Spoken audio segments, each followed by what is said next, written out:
जब जब भी रूस, भारत और चीन एक साथ मुलाकात करते हैं, तब तब अमेरिका के लिए कोई बुरी खबर जरूर आती है। और इस बार चीन में कंडक्ट हुई एससीओ समिट में जब भारत, रूस और चीन एक साथ मिले, तो पहले ही अमेरिकी ट्रंप की बौखलाहट बढ़ गई थी और उन्हें इस बात की आशंका होने लगी थी कि उन्होंने टैरिफ की जो साजिश रची है, वह तो फेल होगी ही। साथ ही उनका जो डॉलर है, जिसे बचाने के लिए वह अनेक उपाय लगा रहे हैं, वह फिर से खतरे में आ सकता है। और यकीन मानिए दोस्तों, अमेरिका का डर पूरी तरह से सच साबित हुआ और अमेरिकी डॉलर के तो तोते ही उड़ गए। क्योंकि सबसे बड़ी खबर यह निकल कर आ रही है कि 30 साल बाद दुनिया के सेंट्रल बैंकों के पास सोना अमेरिकी ट्रेजरी बॉन्ड से ज्यादा हो गया है। यानी अब दुनिया के बैंक डॉलर छोड़कर कागजी वादों से निकलकर सोने की असली ताकत की तरफ लौट रहे हैं। क्योंकि एक ओर तो पुतिन ने चीन से सीधा प्रोटोकॉल ही तोड़ दिया और वहीं दूसरी ओर डीडॉलराइजेशन की प्रक्रिया साफ साफ दिख रही है, जिसमें दुनिया की सभी सेंट्रल बैंक अपना जलवा दिखा ही रही है। लेकिन भारत भी इस मामले में कहीं भी पीछे नहीं है, क्योंकि भारत की तरफ से खबर यह आ रही है कि इंडिया में यूएस ट्रेजरी बॉन्ड की होल्डिंग डाउन हो रही है, तो वहीं फिर से गोल्ड की होल्डिंग बढ़ती हुई देखी गई। तो चलिए इन सभी खबरों का पूरा निचोड़ समझते हैं कि आखिरकार क्या कुछ देखने को मिला है। लेकिन आगे बढ़ने से पहले इस वीडियो को लाइक करके चैनल को सब्सक्राइब जरूर कर लीजिए, क्योंकि आखिरकार सोने का युग दोबारा से वापस आ चुका है। दोस्तों, अब जरा सोचिए, 30 साल तक जो डॉलर पूरी दुनिया पर राज कर रहा था, वो आज खुद सवालों के घेरे में खड़ा है। और सबसे दिलचस्प बात यह है कि इस बार सिर्फ रूस, चीन नहीं बल्कि भारत भी इस मोर्चे पर एक साइलेंट रोल निभा रहा है। आंकड़े गवाही दे रहे हैं, 1996 के बाद पहली बार सेंट्रल बैंकों के पास अमेरिकी ट्रेजरी बॉन्ड से ज्यादा सोना है। और यह कोई छोटा मोटा बदलाव नहीं है, यह तो एक इतिहास बदलने वाली घटना है। अब जरा पीछे चलते हैं। 2008 का फाइनेंशियल क्राइसिस याद है? तब पहली बार दुनिया ने महसूस किया कि डॉलर पर आंख मूंद कर भरोसा करना रिस्की है। फिर आया 2022, जब अमेरिका ने रूस के सेंट्रल बैंक की संपत्तियां फ्रीज कर दी, और यही वह पल था जब दुनिया के बाकी देशों को लगा कि आज रूस है, कल अगर हमारी बारी आ गई तो क्या होगा। और बस वहीं से सोने की खरीद तेज हो गई। वर्ल्ड गोल्ड काउंसिल का डाटा देखिए, 2022 में सेंट्रल बैंकों ने खरीदा 1082 टन सोना, जो रिकॉर्ड तोड़ खरीदा गया है। जब हम कहते हैं कि सोने का युग वापस आ चुका है, तो यह कोई हवाई बात नहीं है। इसके पीछे ठोस तथ्य और ताजा आंकड़े हैं।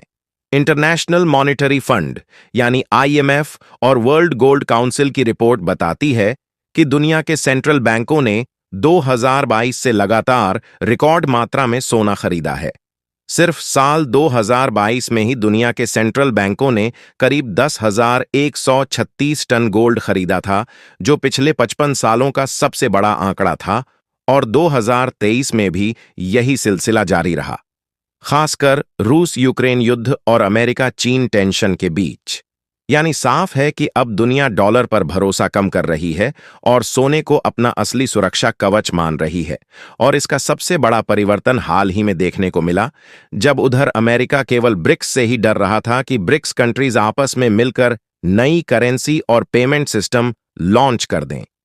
लेकिन दूसरी ओर अब ऐसा लगता है कि एससीओ से भी अमेरिका को डरना होगा, क्योंकि गोल्ड और यूएस ट्रेजरी बॉन्ड को लेकर बड़े परिवर्तन की खबर तभी आई जब एससीओ समिट आगे बढ़ाई गई और रूस, भारत, चीन ने एक साथ हाथ मिलाया।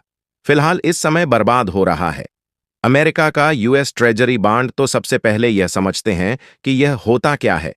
तो इसके लिए आपको बता दें कि यह अमेरिका की सरकार का उद्धार लेने का तरीका है।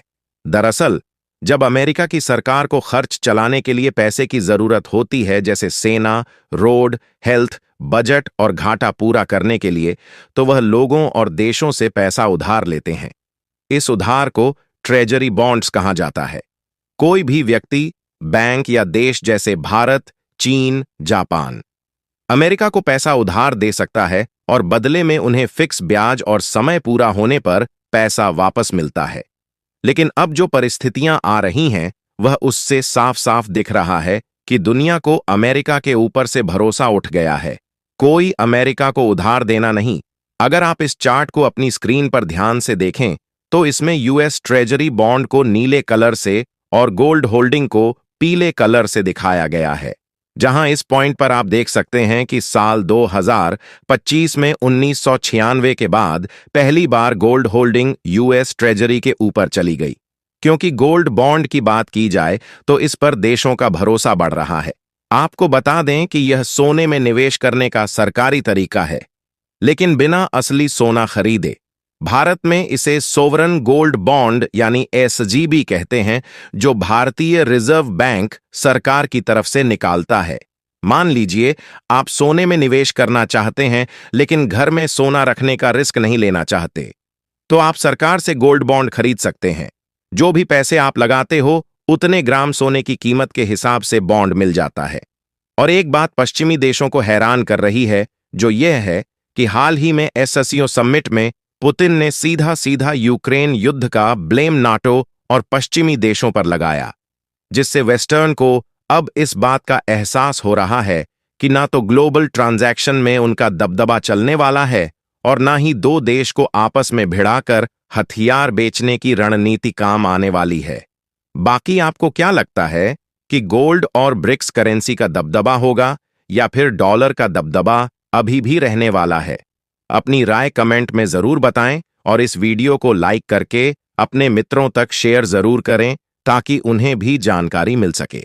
इसी तरह और भी वीडियो देखने के लिए चैनल को सब्सक्राइब